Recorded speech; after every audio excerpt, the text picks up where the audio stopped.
오늘 우리에게 주시는 하나님의 말씀은 사도행전 5장 1절로 11절의 말씀입니다. 사도행전 5장 1절로 11절의 말씀, 우리 나에게 주시는 하나님의 말씀에 귀 기울이시겠습니다. 아나니아라 한 사람이 그의 아내 삽비라와 더불어 소유를 팔아 그 값에서 얼마를 단순히 그 아내로 알더라. 얼마만 가져다가 사도들의 발 앞에 두니 베드로가 이르되 아나니아라, 어찌하여 사탄이 내 마음에 가득하여 내가 성령을 속이고 땅과 얼마를 감추었느냐. 땅이 그대로 있을 때에는 내 땅이 아니라 하늘도 내 마음대로 할 수가 없더라. 어찌하여 이 일을 내 마음에 두었느냐. 사람이 거짓말한 것이 아니요 하나님께로다. 아나니아가 이 말을 듣고 엎드려서 혼인하니 이 일을 듣는 사람이 다 크게 두려워하더라. 젊은 사람들이 일어나 시신을 싸서 메고 나가 장사하니라. 3시간쯤 지나 그의 아내가 그 일어난 일을 알지 못하고 들어오니 베드로가 이르되 그 땅 판 값이 이것뿐이냐. 내게 말하라. 예, 이것뿐이라. 너희가 어찌 함께 꾀하여 주의 영을 실어버려 하는가. 보라, 네 남편을 장사하고 오는 사람들의 발이 문 앞에 이르렀으니 또 너를 메어 내가리라. 곧 그가 베드로의 발 앞에 엎드려져 혼이 떠나는지라. 젊은 사람들이 들어와 죽은 것을 보고 메어다가 그의 남편 곁에 장사하니 온 교회와 이 일을 듣는 사람들이 다 크게 두려워하니라. 아멘. 다 두려워하니라 하니까 아멘이 잘 안 나오시죠. 아주 무거운 본문입니다. 혹시 살아가다가 여러분 특히 이제 교회에서 예를 들면 부흥회를 한다든지 집회를 한다든지 혹은 기도원에 가셨다든지 혹시 앞에서 이렇게 이끄시는 분의 어떤 초대에 분위기에 휩쓸려서 응해 보신 적 없으십니까? 분위기에 휩쓸려서. 꽤 많이 계시죠. 그 가운데 제일 힘든 삶을 사는 분들이 그렇게 해서 손들고 일어나서 강단으로 걸어 나오신 목사님들이에요. 오늘 주의 종이 되실 분 앞으로 걸어 나오십시오 할 때 청소년 때. 그래서 그 소원이 영향을 끼쳐서 그렇게 목회자가 되신 분들이 많죠. 우리가 살아가다 보면 그런 일들이 있습니다. 오늘 우리가 함께 읽은 본문, 함께 들은 본문은 초대교회에서 있었던 비극적인 사건 하나죠. 아나니아와 삽비라 사건입니다. 오늘 사건을 정확하게 이해하려면 지난 주일 오후에 다뤘던 초대교회 공동체에서 일어났던 돈의 혁명을 이해하셔야 돼요. 그러니까 초대교회가 예수 그리스도의 부활을 경험한 다음에 경제적인 혁명이 일어나죠. 그래서 믿는 무리가 바로 이 아나니아와 삽비라의 사건이 기록된 지금 5장이잖아요. 4장 맨 마지막의 기록들이 믿는 무리가 한 마음과 한 뜻이 돼서 물건을 서로 통용하고 자기 재물을 조금이라도 자기 것이라 하는 자가 없더라. 그런데 거기에 머물지 않고 어떤 일이 일어나는가 하면 가난한 사람이 없었는데 그 이유가 뭐냐? 밭과 집 있는 사람들이 팔아서 그 판 것의 값을 가져다가 사도들한테 맡긴 거죠. 사도들이 필요에 따라서 각 사람의 필요에 따라서 그 땅 팔고 집 판 돈들을 나눠줍니다. 그래서 가난한 사람들이 그 초대교회 공동체 안에는 없어진 거예요. 그러면서 구체적으로 예를 들어서 인물 한 사람을 거명하는데 레위족 사람이 있으니 이름은 요셉이라 그랬어요. 그 사람이 밭이 있는데 밭을 팔아 그 값을 가지고 사도들의 발 앞에 두었다. 그러니까 예를 들어준 거예요. 정말 실제로 그런 일이 있었다는 것을 증거하기 위해서 실제 사람 이름이 나옵니다. 그 분위기에서 아나니아와 삽비라 사건이 일어나는 거예요. 이해가 되시죠? 이제 이 사람들이 그냥 어느 날 갑자기 땅을 팔아서 내어놓으려고 한 것이 아니라 지금 이 초대교회 공동체에 그런 분위기가 형성이 된 거라는 거죠. 그런 분위기 가운데서 아나니아와 삽비라는 땅을 팝니다. 땅을 팔기는 했는데 전액을 사도들에게 내어놓지 않고 감추었다가 죽음을 당하는 거예요. 여러분, 본질은 돈을 감춘 것에 있지 않습니다. 지금 본질은 어디에 있죠? 거짓말에 있는 거예요. 거짓말. 그러니까 땅을 팔았어요. 그 중에 일부를 가지고 와서 제가 땅을 팔아서 일부를 드리고 나누기 원합니다 했다면 아무 사건도 일어나지 않고 그만큼의 칭송을 얻었겠죠. 바로 앞에서 요셉이 칭찬을 얻었던 것처럼 그만큼의 칭찬을 얻고 좋은 영향력을 미쳤을 겁니다. 그런데 이 아나니아와 삽비라의 문제는 거짓말에 있었던 거죠. 거짓말. 그러니까 돈에 있었던 것이 아니라 거짓말에 있었던 거예요. 이 거짓말이 매우 심각한 사건이었던 거죠. 그래서 베드로가 이 사건을 사탄이 가득하여 성령을 속인 것이다. 사람에게 거짓말한 것이 아니라 하나님께 거짓말한 것이다. 이렇게 규정을 합니다. 그러니까 아나니아와 삽비라에게 일어난 일은 아마도 이런 일이었던 것 같아요. 기도원에서 막 기도할 때는 내가 내려가면 100만 원 감사의 예물을 드려야 되겠다. 그리고 내려오는 길에 버스를 타고 가다 보니까 100만 원이 너무 많지, 나한테 과하지, 이건 하나님이 기뻐하시지 않을 거야. 한 50만 원만 내가 감사의 예물을 드려도 하나님이 기뻐하실 거야. 그리고 집에 와서는 뭐 5만 원만 드리면 되지, 내 형편에. 여러분들은 별로 그런 경험이 없으신가 봐요. 저는 그런 경험이 많아요. 그럴 때 목사님들이 저 어릴 때 목사님들이 꼭 그런 말 하셨어요. 첫 번째 드는 생각은 하나님이 주신 생각, 두 번째 드는 생각은 내 생각, 마지막 드는 생각은 사탄이 주는 생각. 그래서 제가 일리가 있다 그런 생각을 했었습니다. 아나니아와 삽비라에게 그런 일이 일어났던 것 같아요. 처음 땅을 팔 때는 그래 우리가 이거 다 하나님께 드리고 사도들이 가난한 사람들 나눠주고 정말 우리 공동체에 큰 덕을 끼치고 하나님께 칭찬을 받자. 그런데 막상 땅을 팔고 보니까 모두 내어놓기는 아까웠거나 아니면 뭐 현실적인 필요가 있었겠죠. 그런데 두 마리 토끼를 놓치고 싶지 않았던 거예요. 여러분 오늘 주제가 욕심인데 바로 여기에 문제가 있는 거죠.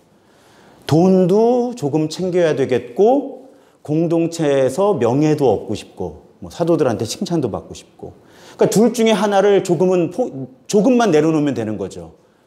돈을 포기하거나 아니면 내가 일부만 바칩니다 해서 그만큼의 인정만 받거나 뭐만 조금 내려놓으면 되는데 두 가지를 다 놓치고 싶지 않았던 거예요. 그러니까 돈은 돈대로 챙기고 명예는 명예대로 얻고자 했던 그것 때문에 이 부부는 죽임을 당하죠. 여러분 오늘 마음의 상처를 다루는 12주, 12주 시리즈의 마지막이에요. 물론 이제 다음 주에부터도 계속 이 수요예배는 주로 마음의 문제를 다룰 거예요.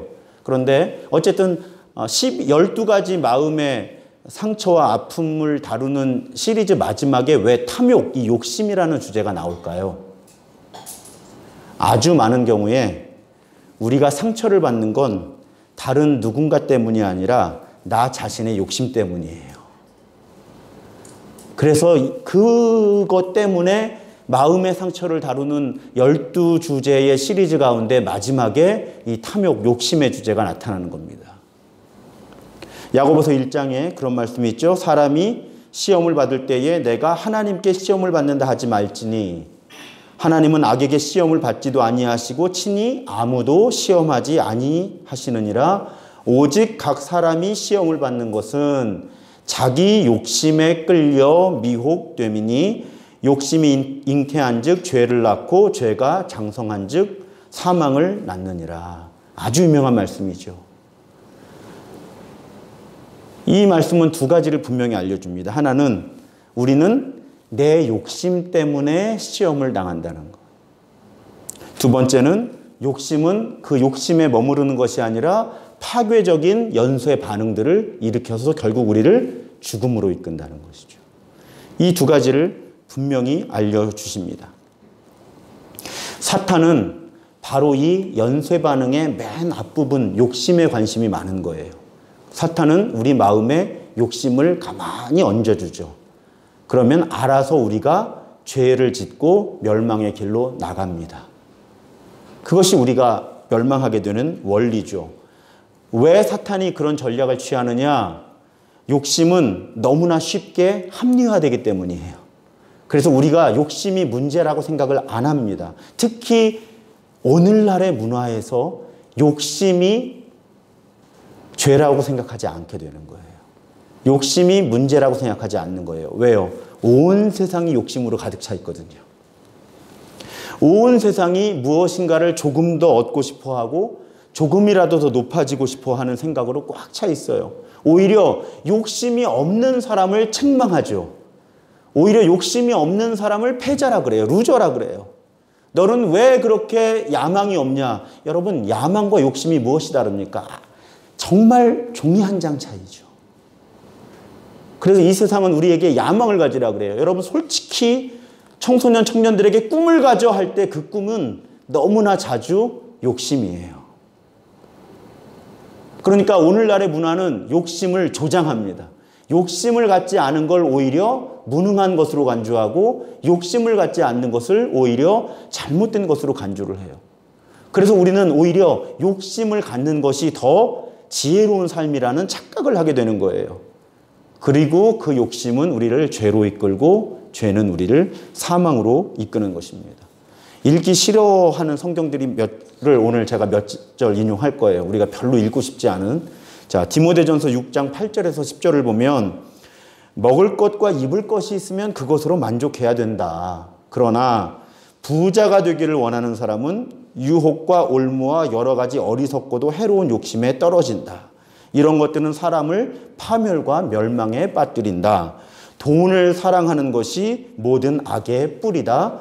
돈을 쫓다가 믿음에서 떠나 헤매기도 하고 많은 고통을 겪기도 한 사람이 더러 있다. 이 중에 부자 되기 싫으신 분, 솔직히, 자, 이 중에 돈 안 좋아하는 분, 자, 아무도 없잖아요. 그런데 성경은 뭐라 그러세요? 부자가 되기를 원하는 사람은 여러 가지 어리석고도 해로운 욕심에 떨어지다가 멸망하기 쉽다. 돈을 사랑하는 것이 모든 악의 뿌리다. 알고 사랑해야죠, 여러분. 알고 사랑해야 돼요. 돈을 사랑하지 않을 수는 없죠. 그런데 우리는 알고 사랑해야 됩니다. 돈을 사랑하는 것이 모든 악의 뿌리다. 부자가 되고 싶은 마음이 여러 가지 해로운 욕심의 근본적인 이유다. 성경은 분명히, 이거 제 얘기가 아니잖아요. 하나님 말씀이에요. 그것이 욕심의 문제입니다. 이런 말씀 읽기 싫죠. 다 부자 되고 싶고 다 돈을 좋아하는데요. 심지어 성경은 어떤 욕심까지 경고하는가 하면 제가 말씀을 찾아보는데 깜짝 놀랐어요. 잠언 21장 25절에 보면 게으른 자의 욕망이 자기를 죽이나니 이는 자기의 손으로 일하기를 싫어함이니라. 게으르려고 하는 욕심도 우리를 죽인다는 거예요. 그러니까 뭔가를 얻어내려고 하는 욕심도 우리를 죽이고 게으르고자 하는 욕심도 우리를 죽이는 거예요. 모든 종류의 욕심이 우리를 죽입니다. 한 걸음 더 나아가서 적어도 우리를 죽이지 않더라도 욕심은 적어도 우리의 영적 성장을 가로막습니다. 마가복음 4장에서 우리의 마음이라는 밭에 하나님의 말씀의 씨앗이 뿌려졌을 때 나타나는 일 가운데 18절과 19절에 보면 가시떨기에 뿌려진 자니 이는 말씀을 듣기는 하되 세상의 염려와 재물의 유혹과 기타 욕심이 들어와 말씀을 막아 결실하지 못하게 되는 자요. 그러니까 우리가 열심을 다해서 예배드리고 말씀 듣고 기도하고 성경 공부하고 이렇게 열심을 다 한들 우리 마음에 욕심이라고 하는 잡초가 자라나면 결실하지 못한다는 거예요. 밑 빠진 독에 물 붓기라는 거죠. 아무리 말씀을 열심히 배우고 아무리 기도를 많이 하고 해도 영적으로 성장할 수 없는 것은 우리의 욕심 때문에 말씀이 결실하지 못하는 거예요. 이런 분들이 제가 볼 때 제일 목사 입장에서는 안타까운 분들이에요. 아니, 차라리 열심히 안 해서 성장하지 않으면 뭐 그냥 본인이 신문대로 거둔다 뭐 그냥 그렇게 하고 열심히 하게 이렇게 이끌면 되는데 정말 열심히 하는데 열매가 없는 거예요. 왜요? 정말 열심히 하는데 그 열심이 다 자기 욕심이에요.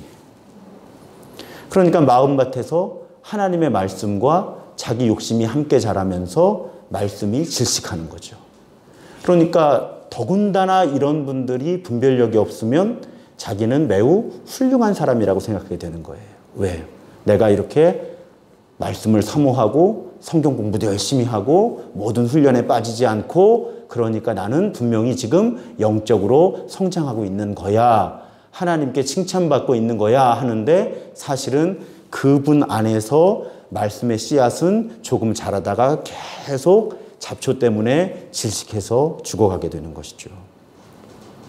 제가 지금까지 만났던 교인 중에 참 마음이 안타까운 분이 어떤 분이냐면 지금은 어떻게 사시는지 모르겠어요. 그분이 기도원을 이렇게 운영하시는 분이었어요. 그래서 그분이 제가 이렇게 담당하고 있는 부서의 리더 가운데 한 분이셨는데 너무 경건한 분이에요.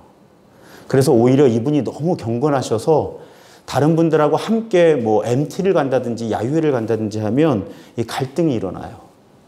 왜냐하면 다른 분들은 노래방 노래도 좀 불러보고 싶고 뭐 이런데 이분은 결코 그걸 허용하지 않는 거예요. 어떻게 세상 노래를 부르냐고. 그리고 정말 교회 일에 헌신하셨어요. 그러니까 평일에는 기도원에서 예배 인도하시고 기도원을 운영하시고 그렇게 헌신하셨고요. 주말이 되면 교회에 와서 헌신하셨고. 그런데 그분이 어느 날 이제 저는 그 부서를 떠난 다음에 모든 교회의 사역들을 다 내려놓으셨다는 거예요. 제가 너무 궁금했어요. 도대체 무슨 일이 일어날 걸까? 그래서 그분께 여쭤봤어요. 아니 왜 교회 사역을 그렇게 다 내려놓으셨냐고 그랬더니 그분이 아무렇지도 않게 그렇게 대답하시더라고요. 목사님 그거 기도원 다 처분하고 이제 주식 투자를 하는데 내가 주식으로 살아가려니까 이제 교회 봉사할 시간이 없습니다.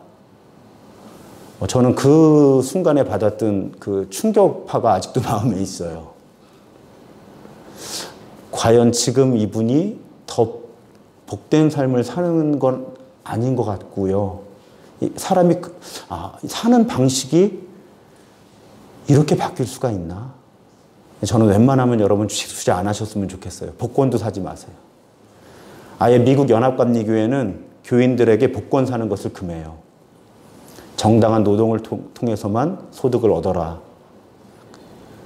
물론 투자냐 투기냐 이것이 아주 정하기 어려운 선이기는 하지만 하여튼 이것도 우리가 분별의 주제기는 합니다.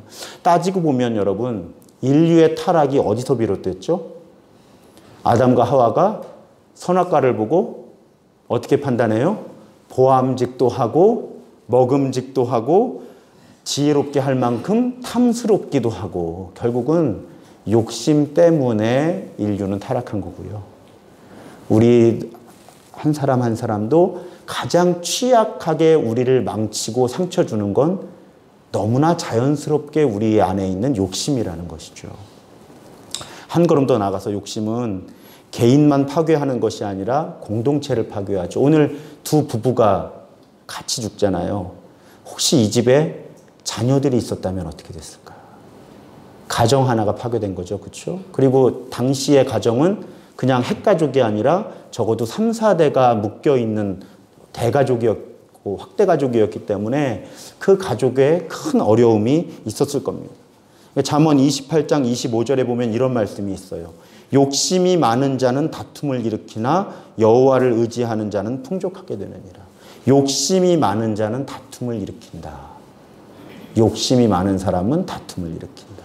공동체 안에서 갈등이 일어나는 중요한 원인은 그 공동체 구성원 가운데 욕심이 많은 사람이 있을 때예요. 교회에서는 너무나 자주 좋아 보이는 욕심도 버려야 될 때가 많아요. 어느 누군가가 어떤 사역을 너무나 잘 해내고 싶은 욕심이 있을 때 오히려 그 공동체가 분열하는 모습을 많이 봐요. 그래서 공동체를 어렵게 하는 사람은 오히려 열심이 없는 사람이 아니라 열심이 있는 사람이에요. 열심이 없는 사람은 아무런 영향력이 없어서 아무런 피해도 끼치지 않아요. 그런데 열심이 있는 사람은 그 열심 때문에 인정을 받고 그 열심 때문에 영향력이 생겨서 그 열심 때문에 공동체에 부담을 주고 때로는 공동체를 분열시키게 되는 것이죠. 그래서 욕심은 공동체를 망가뜨려요. 여러분 좀 예민한 주제이기는 한데요. 제가 그동안 쭉 청소년 사역, 청년 사역하고 지금 담임 목회하면서 부모와 자녀 사이를 가장 끊어놓는 장치가 뭐예요? 자녀에 대한 부모의 욕심. 또 어떤 경우는 부모에 대한 자녀의 욕심이에요. 부부 사이를 제일 망가뜨리는 요인 중에 하나도 남편에 대한 아내의 욕심, 아내에 대한 남편의 욕심이에요. 특히 우리나라 어른들은 어려운 시대를 지나왔기 때문에 자연스럽게 내 아들과 딸들은 이런 어려움을 안 겪었으면 좋겠다 하는 심리가 강하죠. 그래서 그 심리를 가지고 자녀들이 잘 돼서, 그런데 그 안에 이제 이런 감정이 숨어져 있는 거예요. 자녀들이 잘 되는 것이 내 인생의 보상이에요. 그래서 자녀들에게 욕심을 부리고요. 이 자녀들에 대한 욕심은 자꾸 무엇으로 위장을 해요? 자녀들에 대한 사랑과 혼동이 되는 거예요. 그래서 많은 이 땅의 청소년 청년들이 성장하면서 엄마 아빠가 나를 사랑한다고 느끼는 수준 이상으로 엄마 아빠는 나에 대해서 무리한 욕심을 가지고 있다는 것. 그래서 그 엄마 아빠가 나에 대해서 무리한 욕심을 가지고 있다는 그것이 갖는 파괴적인 마음이 엄마 아빠가 나를 사랑한다고 하는 그 생각보다 더 그 사랑을 덮어버리는 그런 가정들이 많이 있어요. 그러니까 욕심은 가정도 파괴하고 교회도 파괴하는. 또 일터는 어때요? 사장님이 욕심 부리다가 직장이 어려움이 생기는 경우들 많이 있잖아요. 그렇죠? 혹은 일하는 분들이 인정받고 싶어서 잘 소통 안 하고 무리한 일을 추진하다가 사업장 전체가 어려움을 겪기도 하죠. 그러니까 욕심은 개인만 파괴하는 것이 아니라 공동체를 파괴해요. 오늘 이 사건, 아나니아와 삽비라 사건은 사실은 초대교회가 경험했던 아주 충격적인 상처를 주는 사건인 거죠, 교회에. 한참 교회가 부흥하고 있었잖아요. 교회가 너무너무 부흥하고 복음 때문에 사람들이 변화해서 재산을 다 통용하고 집 팔고 땅 팔아서 나누어 가질 만한 큰 변화가 일어났어요. 정말 모든 가치관이 뒤집어지면서 교회가 새로워지고 있는데 아나니아와 삽비라의 죽음은 교회에 큰 상처를 준 거죠. 그래서 우리들 마음 안에 있는 욕심은 나만 어렵게 하는 것이 아니라 그 욕심 때문에 내가 몸담고 있는 공동체들이 다 어려움을 겪게 되기도 한다는 것을 성경은 아주 다양한 예를 통해서 우리에게 증언해 주고 있습니다. 그러면 어떻게 해야 하는가? 여러분, 욕심이 무서운 것은 채워지지 않기 때문이에요. 제 선배 목사님들이 저에게 해주시는 말씀이죠. 자, 자립이 안 된 교회예요. 우리 교회가 100명만 모이면 자립할 텐데 100명이 모여요. 그러면 감사한데 금세 그 100명이 채워진 감사가 사라지고 새로운 목표가 생기죠. 200명. 그럼 200명이 채워지면요, 금세 감사가 사라지고 어떻게 되죠? 500명 이렇게 되는 거예요. 자, 교회가 힘들 때 5천만 원의 재정만 1년에 채워지면 그래도 우리 교회가 숨을 쉴 텐데 하는데 5천만 원의 재정이 채워지고 나면 금세 1억이 보이죠. 그럼 1억이 채워지면 자족하고 감사하나요? 금방 목표는 2억이 되는 거예요. 그래서 아예 사람 수하고 재정에는 목표치를 두지 않는 것이 좋습니다. 성장은 건강함의 결과여야 되죠. 그걸 목표로 삼으면 어려워지는 거예요. 제가 언젠가 새벽 예배나 수요예배 때 자주 말씀드린 제 경험이 있죠. 제가 대학원 다닐 때 저희 집이 8년인가 10년을 17평 아파트에 식구들이 다 부모님, 그러니까 어머니, 아버지, 할머니, 동생, 저 이렇게 17평 아파트에서 아주 오랫동안 살다가 어머니가 분양받으셔가지고 32평 아파트에 갔는데 그 문 딱 열고 들어가는 순간 어머니한테 엄마, 우리 이런 집에 살아도 되는 거야? 믿어지지가 않는 거예요. 짐도 하나도 없으니 얼마나 넓어 보여요? 5식구 짐이 빼곡히 채워져 있던 17평 아파트 거기 익숙하다가 짐 하나도 없는 32평 아파트 문을 열고 들어가는데 정말 반사적으로 제 입에서 나온 이야기가 엄마, 우리 이런 집에 살아도 되는 거야? 3개월 딱 가더라고. 3개월. 3개월 딱 지나니까 40평 아파트도 보이고요. 그때 하나님이 어린 20대 중반의 제 마음에 깨달음을 주셨다니까요. 아파트 평수는 결코 나를 만족시켜 줄 수 없다. 저는 하나님께 받은 은혜가 그런 은혜예요. 32평 아파트를 주시는 게 은혜가 아니고요. 32평 아파트 있어 봐야 너 금방 시들해져. 저는 그게 은혜예요. 그래서 아예 20대 중반에 뭐 집은 있어도 그만 없어도 그만. 그냥 그렇게 됐어요. 의식 구조가. 통장의 잔고도 마찬가지겠구나. 그냥 20대 중반에 깨우쳤어요. 그냥 뭐 1억 통장에 있어 봐야 금방 2억 보일 텐데 뭐 2억 통장에 있어 봐야 금방 5억 보일 텐데 뭐 잔고가 얼마 있으면 어떠나 마이너스만 아니면 되지. 그냥 그러고 사는 거예요. 문제는 은퇴한 다음이 문제니까 국민연금은 들었어요. 그렇지만 통장의 잔고는 결코 우리를 만족시켜주지 못합니다. 그것이 욕심이 마치 암 같은 거죠. 암세포가 문제가 뭐예요? 몸에 컨트롤을 받지 않고 지 혼자 크는 거잖아요. 우리 마음속 욕심은 그렇다는 겁니다. 그러면 욕심을 어떻게 대처해야 되느냐? 욕심을 버리려고 하면 사실은 소용이 없어요. 왜요? 욕심을 버릴 수가 없거든요. 자, 지금부터 절대로 김이 모락모락 나는 흰 쌀밥을 생각하지 마세요. 자, 지금부터 김이 모락모락 나는 흰 쌀밥을 절대로 생각하시면 안 돼요, 여러분. 자, 이러면 어떻게 되죠? 다 김이 모락모락 나는 흰 쌀밥만 생각이 나요. 이게 원래 청소년 집회할 때, 청년 집회할 때는 치킨이었는데 원고 쓰다가 여기 계신 분들은 치킨보다는 김이 모락모락 나는 배고파. 흰 쌀밥이 더 와닿을 것 같아서 여러분, 내가 뭘 버려야지 하면 오히려 그걸 더 집착하게 됩니다. 욕심을 버리는 방법은 하나밖에 없어요. 갈라디아서 5장 16절을 세 번역으로 보면 내가 또 말합니다. 여러분은 성령께서 인도하여 주시는 대로 살아가십시오. 그러면 육체의 욕망을 채우려 하지 않을 것입니다. 그러니까 하나님 돈 욕심을 버리게 해주세요. 기도하다 보면 계속 뭘 생각을 해요? 돈 생각을 하게 되는 거예요. 이해가 되시죠? 그러니까 욕심을 버리게 해달라는 기도는 아주 자주 별로 효과가 없어요. 그러면 어떻게 기도해야 되는 거예요? 성령께서 내 마음을 채워주시고, 그러니까 성령님 생각을 해야 되는 거죠. 성령님의 뜻대로 살게 해주세요 하고 기도하다 보면 자연스럽게 내가 욕심을 부리는 것들을 점점 더 생각하지 않게 되는 거죠. 그래서 우리는 어떤 종류의 좋지 않은 것들을 담배 끊게 해달라고 기도하면요. 계속 담배 생각을 하게 된다니까요. 술 안 마시게 해달라고 기도하면 계속 술 생각을 하게 되는 거랑 똑같은 원리예요. 그러니까 내가 욕심을 버리게 해달라고 기도하기보다는 내가 성령님께서 주시는 생각대로 살게 해달라고 기도하는 것이 훨씬 우리들에게 적절한 태도라는 것입니다.